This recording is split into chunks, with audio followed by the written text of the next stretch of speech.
All right. Okay, kids. All right. Well, so I just want to tell you something very quickly. Give you a little heads up on blondeandcrossbones.com. She's the blonde. I'm the blonde. He's the .com. Just kidding. He's Still the looking for a crossbones. Yeah. So I'm sort of a late bloomer metal fan. I started hearing all these incredible bands, and I was like, wow, why have I not heard of them? And yet you see thousands of people showing up to your shows. Like who? Well, like which bands? Yeah. I fell in love with Ghost, Enter Shikari, Hatebreed, Alter Bridge, of course. But I was... That's what I was looking for. Which bands? I was shocked, though. Gojira. You're Gojira, right?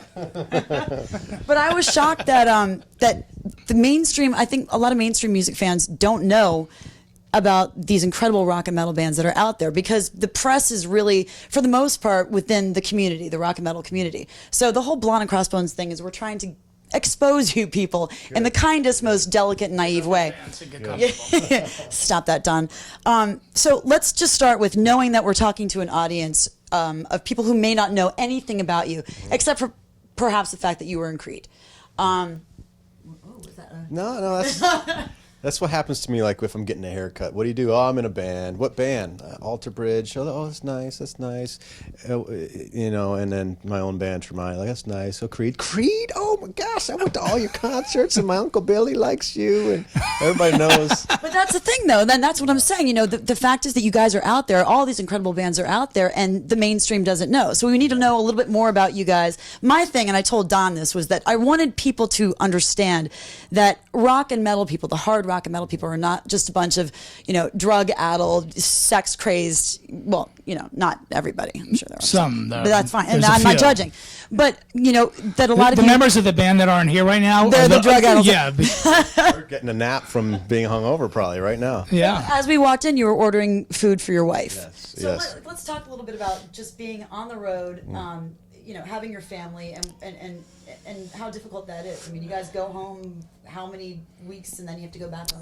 Yeah, you know, we this year has pretty much been like a month on, month off, month on, month off. If I get my family to come out here, I try to get them out here as much as I possibly can. With them in school, it's like pulling teeth to get them away. How many kids? I have 2, and our bus this time has 12 people in it. Every single bunk's full, so I had to buy a whole nother bus to get my family to come out. But I'm not going to go 2 weeks without seeing them. So.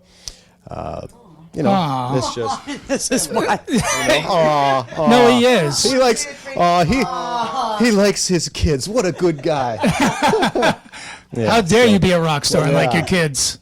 Yeah. You're supposed to just leave them to the wolves. Yeah. But when you're not playing in Gojira, and you are, does it take a while to decompress, or can you just instantly go back into family mode? No, I mean I'm always just right back in family mode. Even when they come out here, it's just that's what I love to do. You know. When But I'm you're at pretty home. even keel. You don't really.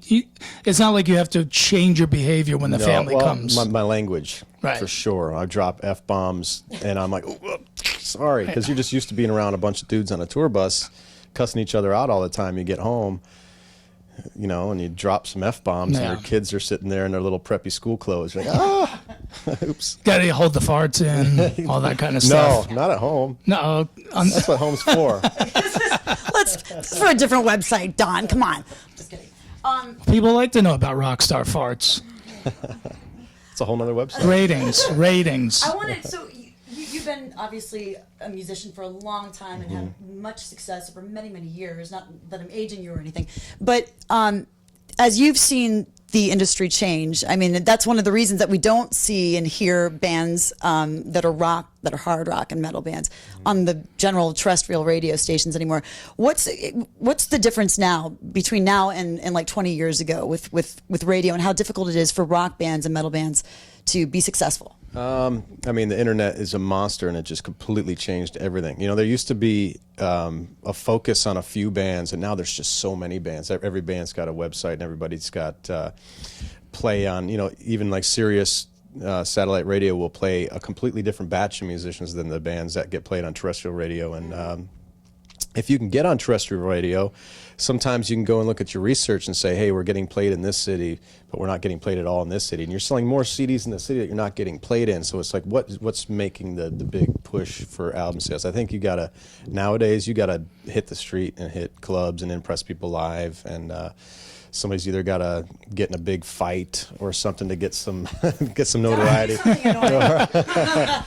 Trust me, there'll be plenty of that to come on this website. But no, Mark's right. And if you're a band that started 20 years ago or a musician that started 20 years ago, you do have to change with the times. Your former band that Uncle Billy loved, Creed, actually sold records in big numbers. But now if you don't adjust to the digital age, you kind of get left behind. Yeah, you gotta read. I think people have to work twice as hard now. But I think the people are so much closer now with their fans than they've ever been, because you do. Okay, you're not selling records. Let's do VIP meet and greets. I do guitar clinics every single day. I do. You make ends meet, and I think with social media, it's bringing everybody much closer with their fans. So, every band nowadays, I think, is much closer than they were back in the '80s. There's no way you could get near the dudes in those bands. We were talking with Nonpoint, Elias from Nonpoint earlier, and and I said this, and I actually would like your perspective. I think a lot of people who think, well, these guys are playing in front of, thousands of people every night. They're rock stars. They live in Beverly Hills, and they've got their, their second and third homes. But it's not like that. I mean, from my understanding, it's a lot of selling merchandise, doing the touring constantly. And you guys, I mean, you're an established band. It's tough for these younger bands that are coming up, or the newer bands that are coming up. It's it's just not the way it used to be. You guys go home, and a lot of these guys who are selling out incredible venues go home and they take second jobs. Yeah, it's crazy. I always, you have to appreciate every band that's out there doing it, because like you said, we've been doing this for a long time, and we do decent numbers as far as live. But when you see other bands that are not doing that and still touring, it's like, how are they making ends meet? Because we'll do a tour, and it was a great big sellout tour. You get home and like, here's your $70 that you made on the last month of tour. It's not. People might think it's a very lucrative thing, but it costs a lot of money to be on tour. Tour buses and hotel rooms and crews and this and that and venue costs and all this stuff. At the end of the day, you're lucky to break even and make $100. So it's a different world. But that's why you got to appreciate. I hate people who talk badly about certain bands. You got to respect everybody who's out there, because they're not, they're doing it because they love it. Yeah, well, and you have to do it for the love of it, and then hopefully the money does come down. Now, a lot of people, you talk very positively about the social media and being close with the fans and having gotten to know you a little bit over the years. I think that's because I know that you've never lost your thrill of being a fan.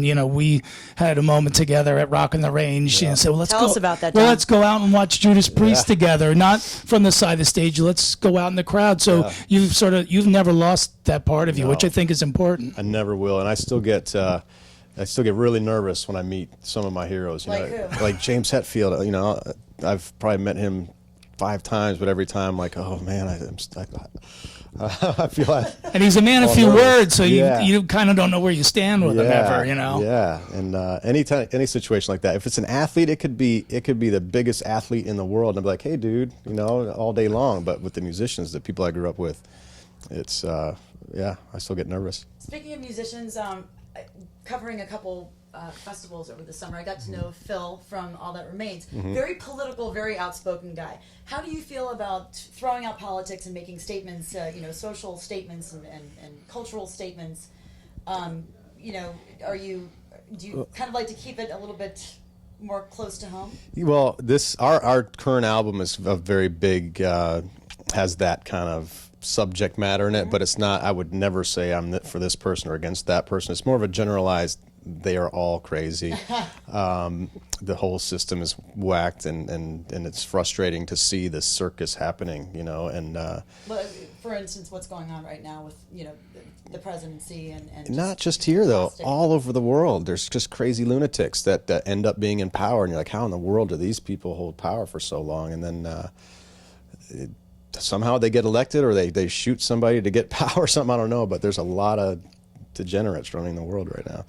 Well, but I love that you guys, deal with social issues, and it's timely. The last hero. I mean, we're looking for heroes. We need another hero, and with all this confusion and chaos. And then when you find a genuine hero, you find some way to tear him down. There's another message within the record. It's what we do with those heroes that do come about and then they disappear because I think humans in general like to build up the underdog and tear down the guy on top. That's very true. You like to leave sort of your political and social commentary with your lyrics as opposed to being out there vocally, yourselves and. Yeah, I don't think like I said, we would never go out and like support a candidate or something like that. I never got into music because of that. I never got into bands because of that. I love Rage Against the Machine, but I didn't know what their lyrics were really saying. Like Rage Against who? Who's the machine? I just love the song. I wasn't getting into Shay or anything like that. Yeah, I wasn't thinking, I don't agree with that. I'm like, oh man, listen to Morello play. I mean, that's amazing. And they get into the intensity and not as much the message. And if you're into the message, then that's cool, but you don't have to be. Yeah. It kind of turns me off though when I hear somebody who is very, very political, and it gets to the point where it's like, if I don't agree with them, whatever. If I do agree with them, then I feel like they alienate so much of their audience. That's just my particular. Yeah, I mean, if you did that, it's just. Yeah, if you're like a Katy Perry and you're like, I'm a Hillary Clinton supporter, then you got all these Trump lovers that are like, that Katy Perry, I'll never listen to her again. You guys will never tour with them. Yeah, never. With Katy Perry. So give us some scoop. What's next for you guys? What's any new gossip that we can report here for the first time? Kevin's watching us like, you better not tell her anything. What is your post-show meal? My post-show meal, I ordered lemon chicken. And for your wife? For my wife, I got her a nice salad with chicken, and I got my kids a cheese pizza. And see, and Miles is off being quiet somewhere, probably drinking some kind of ginseng infused. You're talking very low. Beautiful blue eyes. And Nonpoint, who you guys are on the road with, it's a great bill. Yeah, those two. Elias is in there like a maniac, doing 100 interviews, screaming, doing impressions, eating cheese. It's a whole other animal. Are you dissing Miles? Is that what's happening? Not at all. That's how when I'm doing the Tremonti thing and I'm singing, I'm talking to everybody and I'm partying and I'm doing all these things. And I remember touring back with Days of the New, and I remember Travis, the singer, smoked cigarettes all day long, and he would belt out his vocals as loud as you've heard anybody, and he could do it. He could drink, smoke, sing 24 hours a day. People are just different. Sounds like Don. Speaking of, you've known him for a while. Give me, because we're doing the Blonde and Crossbones thing, give me a little scoop on him. Tell me, what do I have to prepare myself for with this one? You're in trouble. I don't know. No, I just know him. I hear that from everybody now. I know him from these kind of situations where you're either backstage waiting to go on TV or at the Judas Priest out in the crowd where it's a million decibels and you can't really have a But we're trying to guess which songs they were going to play. We were like 15 again. It was cool. Yeah. Oh yeah. Yeah. Just don't get too close to my sideburns because they're sharp. That's all we got to do. That's why I'm over here. The real stuff will come after we stop. Yeah. What about more Tremonti? We are doing, next month, I think the guy's going to fly in. We'll get writing for like a week, just to get started, and then do that throughout the year until we get in the studio next year. And that's your other band you're named after you, obviously. This year is just so busy with Alter Bridge. This is the most touring I think I've remember doing in the last 7 years. We didn't tour so much on our last record, so this time it's just like tour nonstop until you're blue in the face. So I've been writing every night, writing the next Tremonti record, but it always helps to get the other two guys involved. Well, we're gonna let you go. Thank you, sir. Can't wait to see you tonight. Absolutely. And tell everybody about blondeandcrossbones.com. Yeah, and there's another 2 weeks on for these guys in Nonpoint. So go check them out if they come to your town. Very nicely done. If I had a T-shirt, I'd wear it tonight, but.